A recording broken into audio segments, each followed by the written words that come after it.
Halo pemirsa Cokro TV, saya bersama Mr. Q lagi. Selamat datang ke Cokro. Thank you, alhamdulillah. Saya kemarin lagi-lagi nih di X.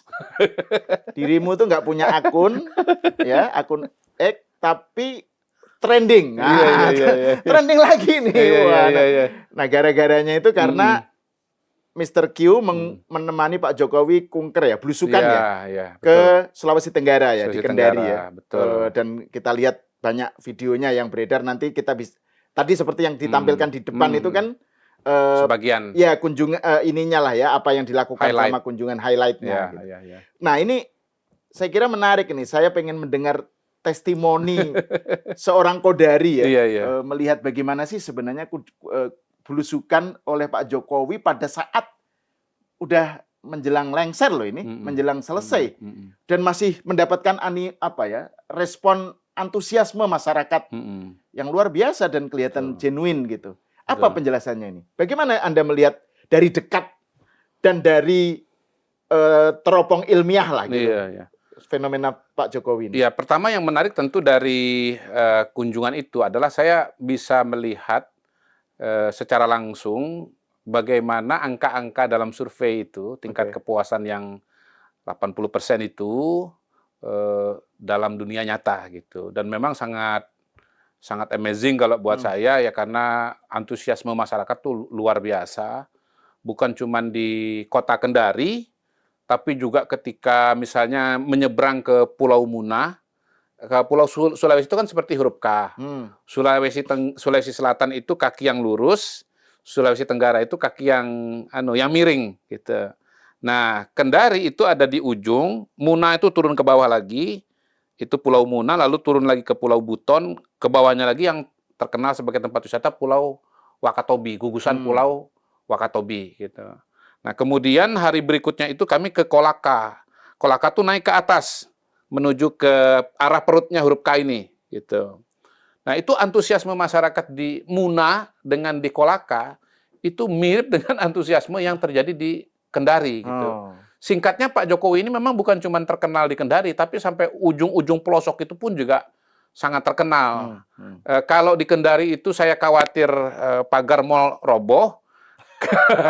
Kalau di Muna dan di Kolaka saya khawatir pagar pasar itu roboh gitu. Bahkan los pasar itu roboh gitu. Oh, jadi di Kolaka dan Muna itu pasar tradisional. Pasar tradisional. Ya. Itu saya khawatir roboh.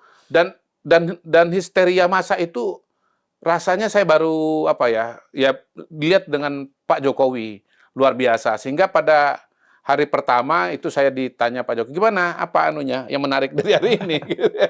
Saya bilang, Pak, ini secara berseloroh Bapak ini bukan presiden, Bapak ini Elvis Presley, saya bilang gitu. Iya, you are a rockstar, saya bilang gitu.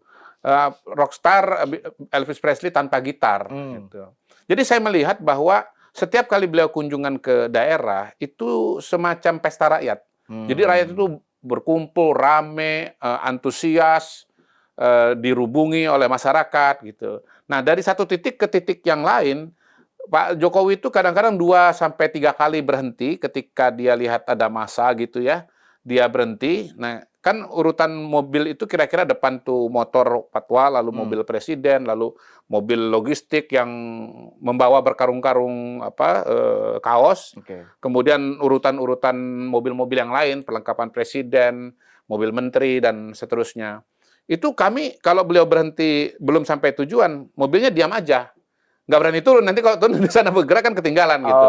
Itu kita bisa menyaksikan, saya lupa di mana itu. Orang itu gitu.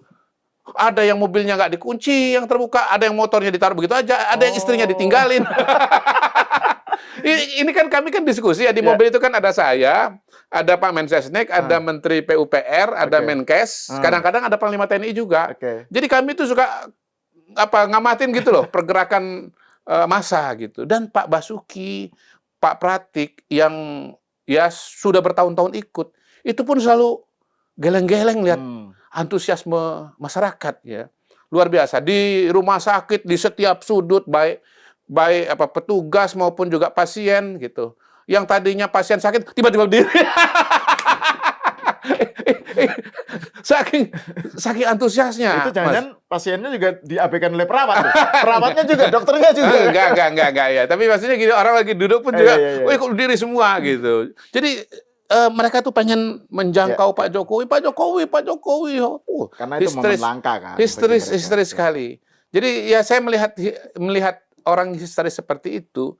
Saya cuma ingat kalau nonton filmnya Elvis Presley, kalau pernah nonton film tentang Elvis ya. Beberapa tahun lalu kan ada kan, filmnya, dan pemerannya kan juga menang dapat apresiasi nominasi Oscar kalau tidak salah. Kemudian juga barangkali kalau bahasa kekinian yang lebih up to date ya, New Kids on the Block lah. Lalu kalau tahun 90-an kan New Kids on the Block kan populer banget gitu. Jadi ya Pak Jokowi ini bisa dilihat sebagai dia punya aura, punya karisma sebagai bintang rock lah, katakanlah begitu. Dan ya setiap beliau datang itu adalah pesta rakyat. Di situ adalah momentum masyarakat itu berkumpul. Gitu. Jadi ya luar biasa ya. Saya tiap beberapa kali kunjungan tuh selalu lihat geleng-geleng gitu, lihat antusiasme masyarakat itu. Tapi memang Pak Jokowi selain punya daya tarik yang kuat di masyarakat, dianya juga memang satu frekuensi banget ya dengan rakyat. Dia duduk, dia bertanya harga pisang, dia beli pisang, dia makan pisang di tempat. Itu orang histeris sekali gitu ya. Dia nanya harga cabai, dia cocokkan dengan data-data yang ada. Dia ketemu dengan masyarakat di rumah sakit, di pasien-pasien, dokter. Dia cek perlengkapan peralatan.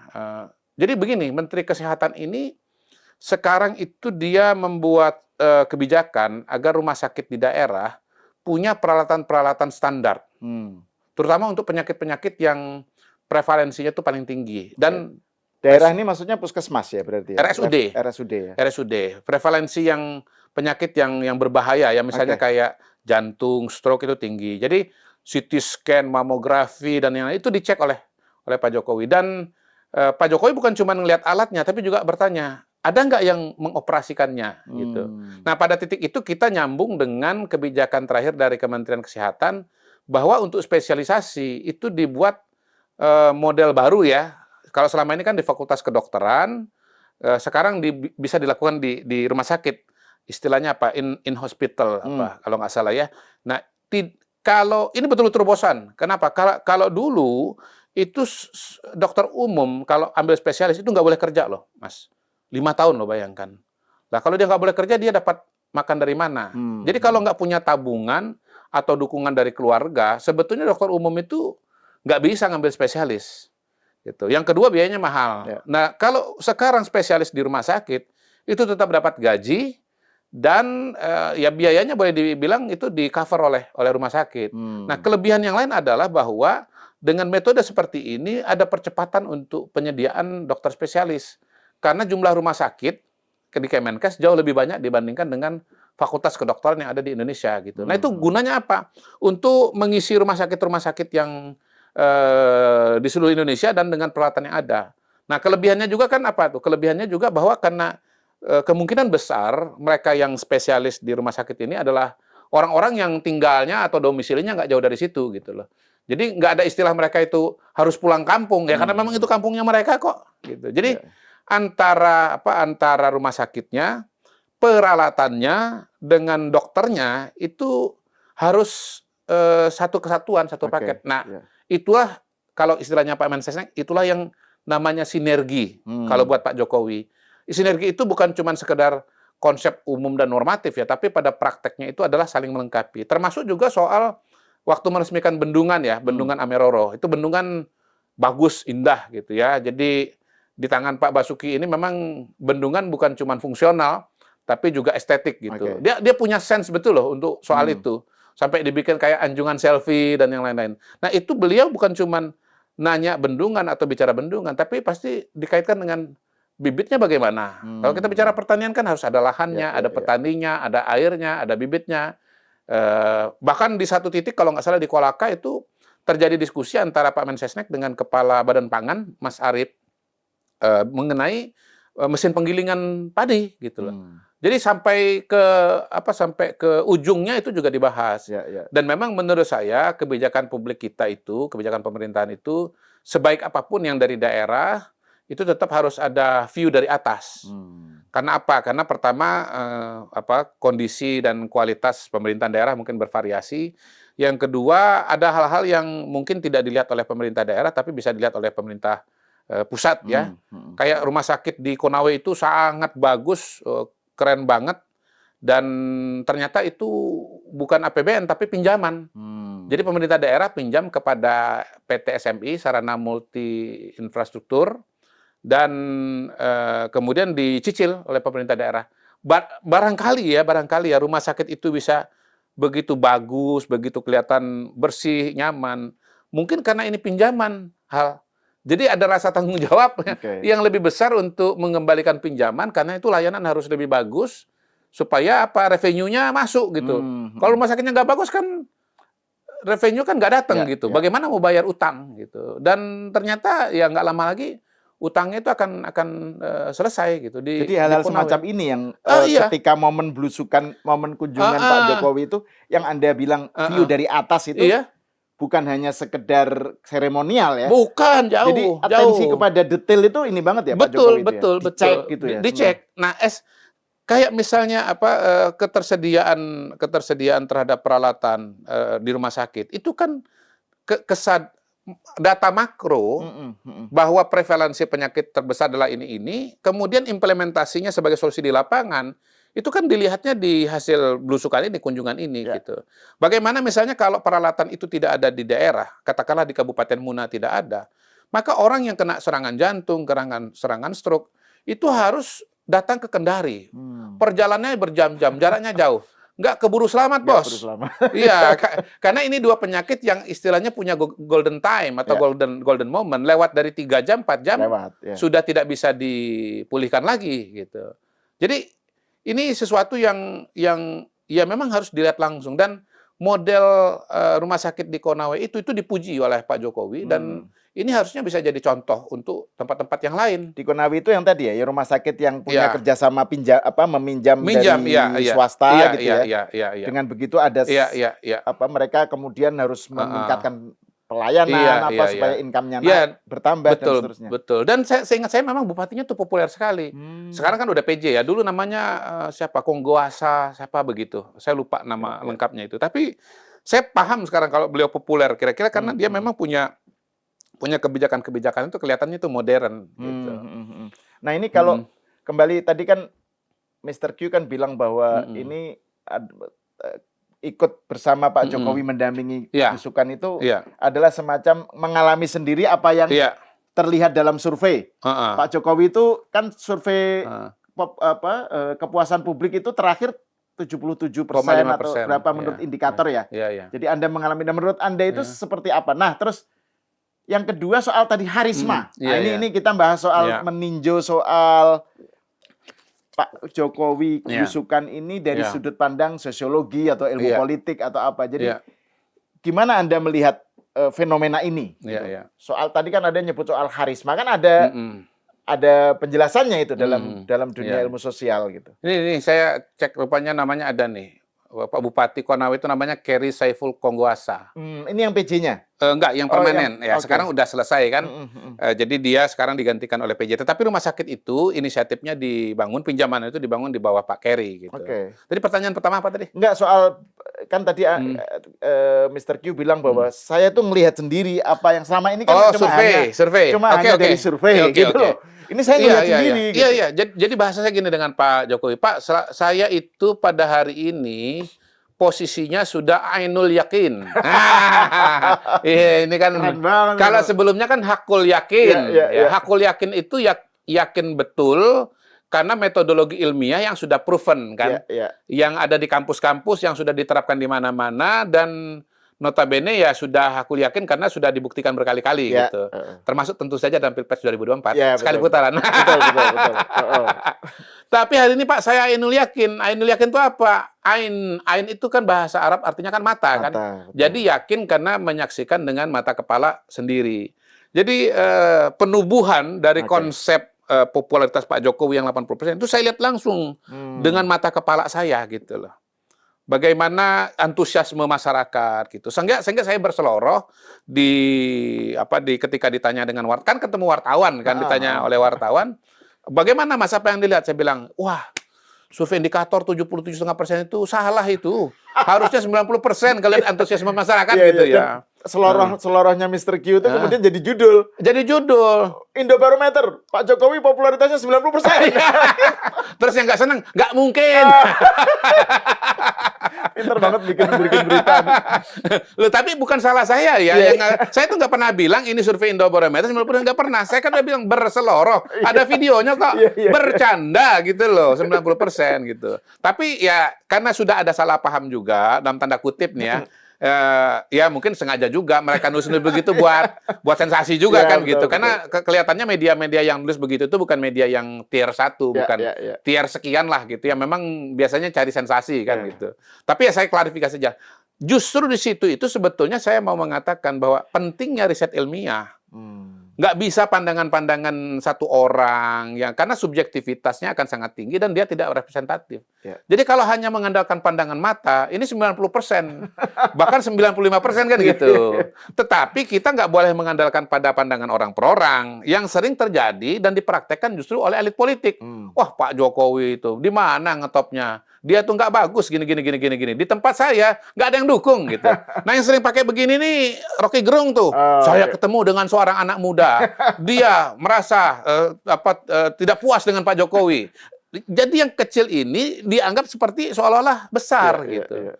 Padahal sebetulnya kita harus menggunakan metodologi ilmiah yang impersonal, yang kemudian mewakili pandangan secara proporsional gitu. Nah jadi menurut saya seloroh saya 90% itu justru memang menggambarkan pentingnya kita untuk disiplin dengan sains gitu loh.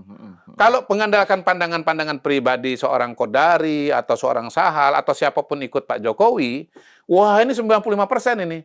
Tapi kalau menggunakan metodologi ilmiah yang menggambarkan seluruh Indonesia itu kan 77,5 atau misalnya 80% gitu. Dan itu pun tetap amazing kalau istilah sekian ya. Karena kan bayangin menjelang akhir loh. Oh iya. Tetap dengan stabil 70, betul. 75 ke atas betul, 75-80. Itu kan unprecedented. Luar biasa. Nah, kan itulah kemudian saya mengatakan begini, Pak Jokowi ini adalah figur pemimpin yang lengkap. Dia punya keterampilan, dia punya kemampuan teknokratis yang baik, pembangunan infrastruktur. Kan di zaman Pak Jokowi ini kita mengalami pembangunan infrastruktur yang luar biasa. Saya pribadi itu terkejut juga, ternyata bangsa Indonesia ini kalau diberikan kesempatan dan kerja benar, dia bisa mengerjakan banyak hal dalam waktu yang begitu cepat. Bangun jalan, menyelesaikan tol Jawa, membangun tol Sumatera, membangun bendungan.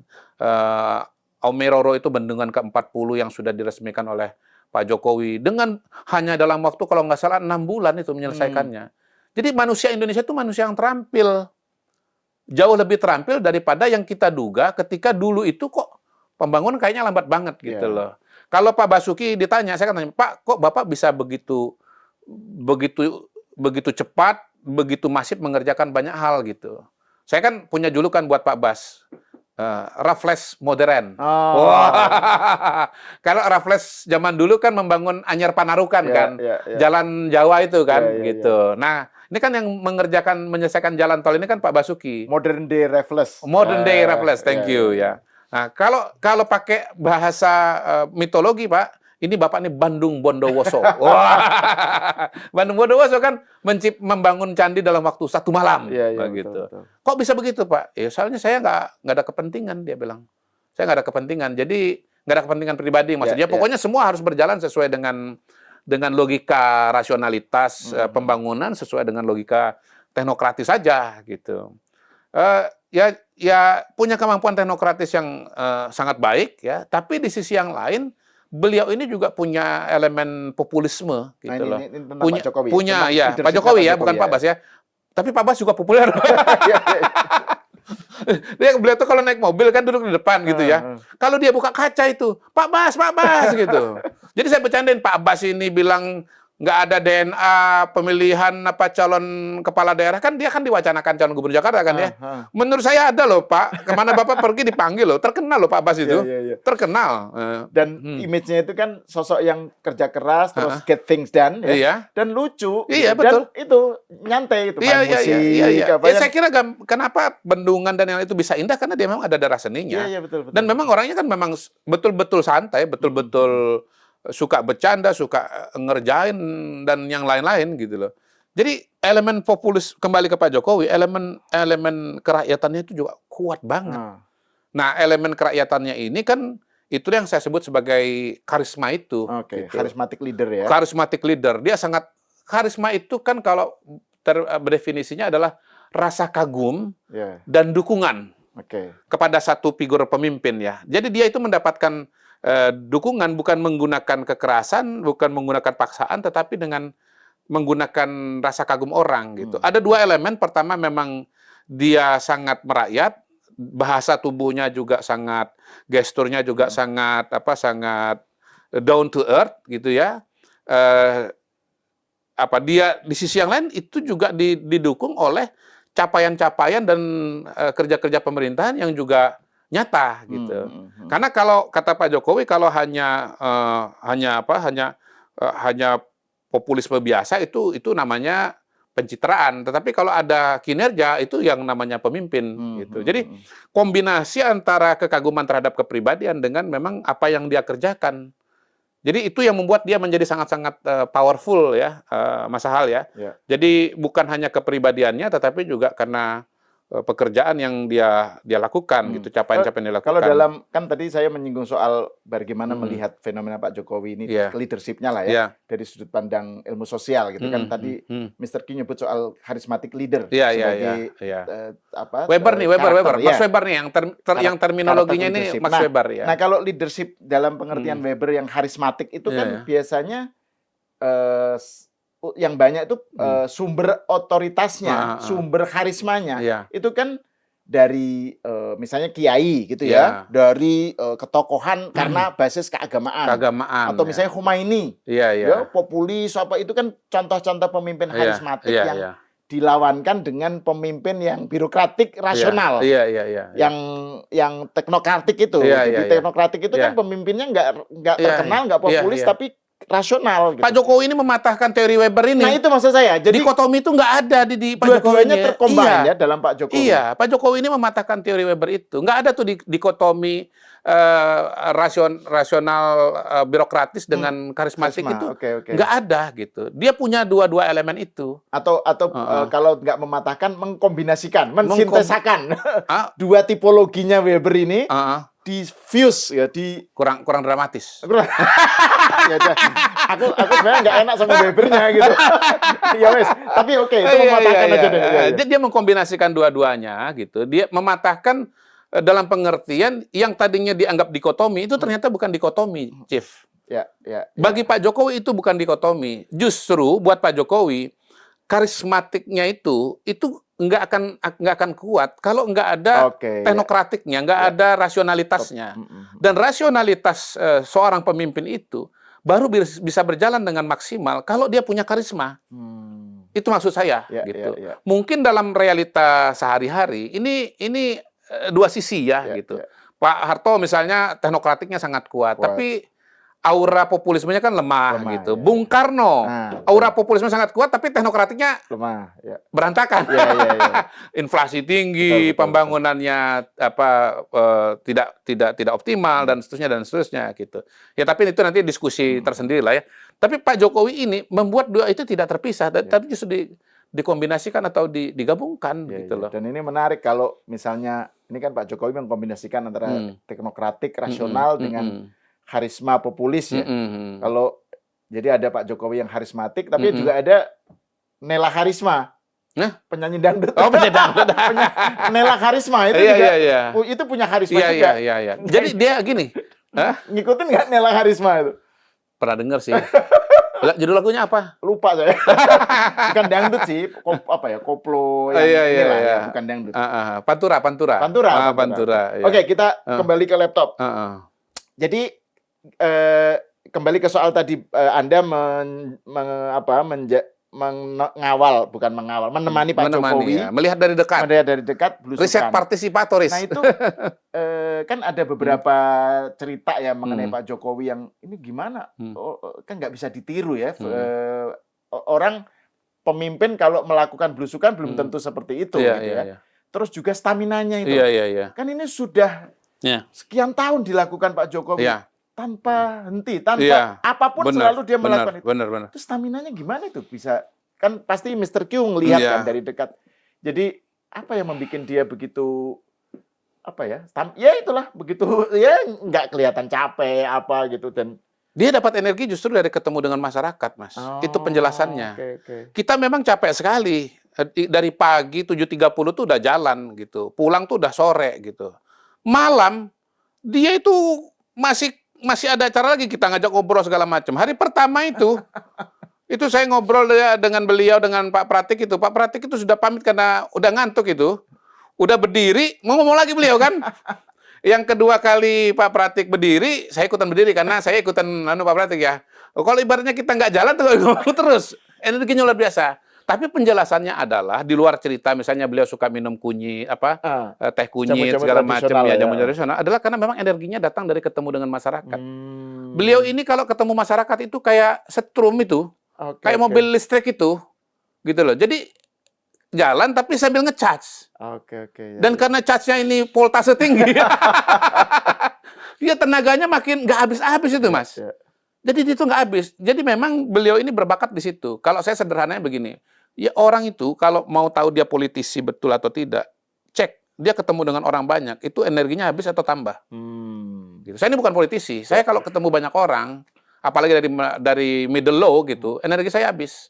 Kalau beliau malah tambah ini ya. Ibarat aki tambah penuh, Mas. Ibarat aki tambah penuh gitu. Nah, yang kedua memang ini beliau juga dalam bahasa yang lain ya. Ini konser sebenarnya. Tiap ke daerah itu beliau tuh konser. Begitu masuk ke dalam masuk ke dalam rumah sakit, masuk ke pasar gitu ya. Itu semacam sudah ada semacam ada partiturnya. Dia ini kayak saya bayangkan kayak kayak seorang dirijen. Iya. Wah, dengan tongkat dirijennya itu. Set gitu. Termasuk langsung itu ya ketika wah gitu. Dia ambil jalan itu, dia mainkan tangkat anunya tuh dirijen set. Ini bahasa yang lain nih, Mas. Ini Zubin Mehta. Wah. Iya. Zubin Mehta Solo. Iya, Zubin Mehta Fon Solo. Loh, Fon Solo, ya. Jadi orkestrasi itu berbagai macam instrumen musik ini, pemain-pemainnya itu adalah rakyat ini. Rakyat ini dengan segala instrumen, dengan segala vokalnya, segala macam itu gitu. Jadi ini Solo Philharmonic Orchestra. Betul. Solo Philharmonic Orchestra. Ini kan dia tunjuk orang tuh kan. Foto Nah, ini foto gitu loh. Terkait dengan momen kunjungan kemarin ya. Itu kan ada beberapa hal menarik yang hal-hal kecil lah ya. Misalnya kan lagi viral juga itu video ada orang tiba-tiba nyelonong. Iya. Yang bilang nabrak ASN atau apa, Pak, gaji saya nggak dibayar. Iya. Terus juga momen ketika Pak Jokowi makan. Nah, ini Mr. Q kan juga jelasin itu kayak ada yang ngatur bahwa para pengunjung itu nungguin gitu. Jadi nggak kemudian kayak ngasih kesempatan gitu Pak Jokowi makan. Itu gimana Anda menjelaskan dua hal itu? Ya, masyarakat kita ini memang cinta, punya antusiasme, tetapi juga punya tata krama dan sopan santun yang luar biasa gitu. Dan itu bukan cuma sekali ya. Saya kan kita ngomong itu baru pengalaman di Mall Kendari kan. Tapi sebetulnya fenomena yang sama itu terjadi ketika kami makan siang di Muna, di Konawe ya. Konawe atau di Kolaka di Konawe itu terjadi juga. Jadi masyarakat itu ketika beliau datang ke restoran, kalau di Muna itu atau di Konawe atau di Kolaka itu menyambut histeris, tapi begitu masuk masyarakat tuh berdiri aja ngeliatin gitu. Begitu Pak Jokowi udah makan, baru rame lagi. Jadi kayak memang kasih kesempatan dan pengertian kepada Pak Jokowi. Bapak lagi makan, jangan diganggu gitu ya, kita tenang-tenang saja gitu. Nah, kalau bicara yang kejadian masyarakat yang masuk itu ya, sebetulnya bukan menarik tangan. Dia itu gini, Pak Jokowi itu kan berdiri menghadap wartawan. Ini kan doorstop nih, gitu. Nah, membelakangi itu kan pintu, gitu. Nah, mungkin Bapak ini maksudnya karena Pak Jokowi itu membelakangi dia, Pak, gitu.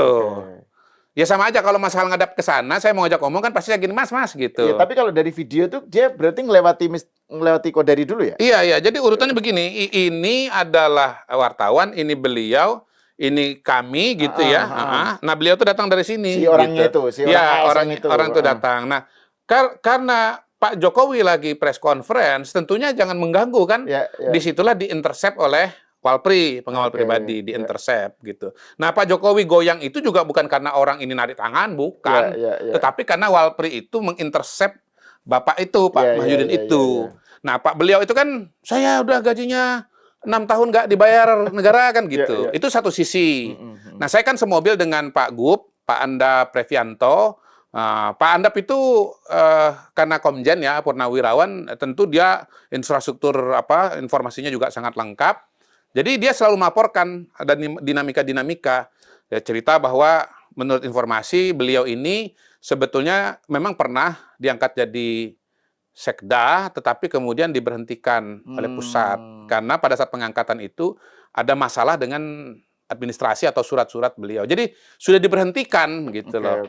Nah, beliau ya mungkin tidak terima, harusnya kan ke Petun kan, memproses ke Petun. Tapi mungkin ya nggak tahulah kenapa, apakah keterbatasan pengetahuan atau alasan apa. Ya akhirnya menyampaikan aspirasi. Nah, Bapak itu harusnya tahu bahwa Pak Jokowi sedang press conference, ya jangan diganggu gitu. Pak Jokowi lagi makan aja rakyat nggak berani ganggu, itu kan bukan ke sana kan. Ini lagi press conference. Makan itu kan ibaratnya sendiri. Tapi kalau press conference kan lagi dengan wartawan, melayani wartawan, ya jangan diganggu. Lagian dari sebelumnya Pak Jokowi itu kan udah keliling, udah muter. Kenapa sih Bapak tuh nggak berdiri di pintu waktu Pak Jokowi masuk? Atau di titik mana? Atau di titik keluar? Ini kan tinggal angkat tangan saja. Pak, gaji saya udah nggak dibayar, Pak. 6 tahun, Pak.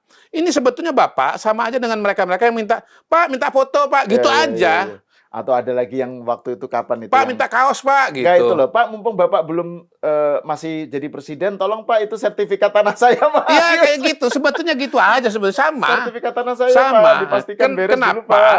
Kenapa nunggu Pak Jokowi lagi press conference gitu loh. Ya, jangan-jangan Bapak ini justru karena ngerti media. Iya, jadi justru cari momentum dia. Viral. Iya gitu loh. Jadi justru cari momentum yang kira-kira bakal viral gitu loh. Ya, walaupun saya juga jadi ikut-ikutan viral. Karena sebelumnya iya, karena kan dirimu ada di belakangnya. Ada di belakang situ persis. Ada yang komentar tuh yang berkacamata di belakangnya Pak Jokowi ngapain itu gitu. Tadinya banyak orang yang tahu saya ikut kunjungan Pak Jokowi. Tapi jauh lebih banyak lagi ketika ada momentum itu. Karena itu kan momentum viral yang dimuat di semua media, di semua TV dan seterusnya. Yang udah lama nggak kontak juga jadi kontak. Yang udah lama nggak kenal atau pura-pura nggak kenal jadi kenal. Jadi saya gitu. Jadi ya akhirnya ikut-ikutan juga, terangkat juga isu itu jadinya. Nah ini kita punya topik lain tentang bagaimana sih Pak Jokowi dan politik ke depan, partai politik dan Pak Prabowo dan Gibran bagaimana. Tapi ini kan harus dipisah dalam episode yang beda itu ya. Jadi ini kan karena lebih cerita tentang perjalanan kemarin. Gitu ya. Ya intinya sangat berkesan buat saya melihat bagaimana data-data yang angka-angka itu menemukan perwujudannya dalam dunia nyata gitu. Yang namanya hasil survei 80% itu kayak begini. Terang aja gitu. Kita kalau lihat langsung tuh geleng-geleng gitu. Ya Allah, kok bisa ngetop banget, populer banget ini.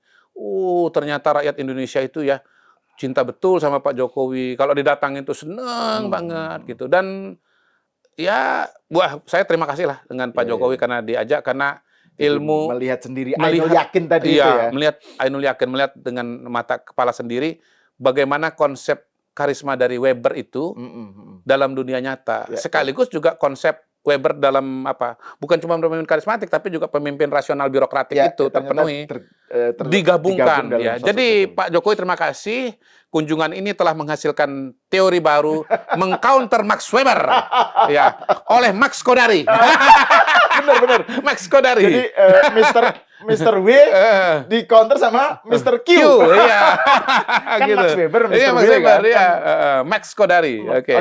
Terima kasih Mr. Kodari. Pemirsa sampai di sini dulu, kita berjumpa lagi di episode selanjutnya.